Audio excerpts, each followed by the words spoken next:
Nges, Runinga Citizen.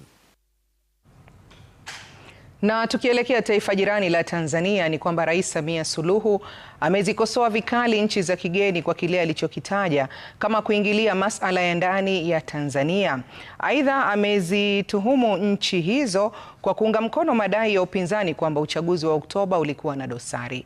Akilihutubia taifa, Rais Samia alisema kamwe Tanzania haijalishwi na vitisho vya mataifa magharibi kutishia kubana ufadhili kama Ben Kirui anavyoeleza.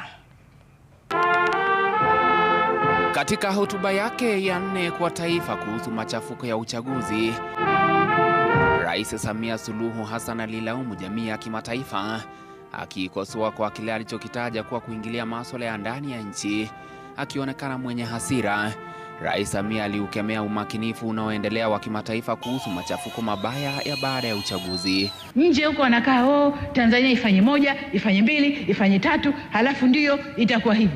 Who are you?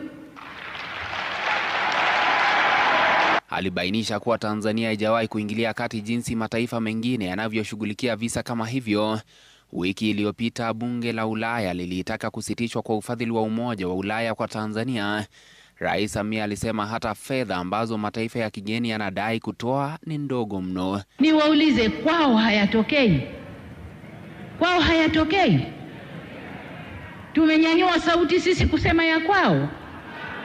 Wanadhania bado wao ni masters wetu, ni wakoloni kwetu. Kitu gani? Ni fedha chache wanayotugaia, na fedha yenyewe sasa hivi haipo.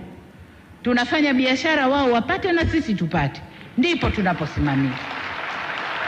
Akilihutubia taifa wakati wa mkutano wake na wazee wa Dar es Salaam, Rais Samia alidai kuwa vurugu zilizoshuhudiwa baada ya uchaguzi ziliandaliwa kimaksudi na kufadhiliwa na mataifa ya kigeni yenye lengo la kuyumbisha Tanzania. Nyuma hatukuwa tunapigwa mawe sana.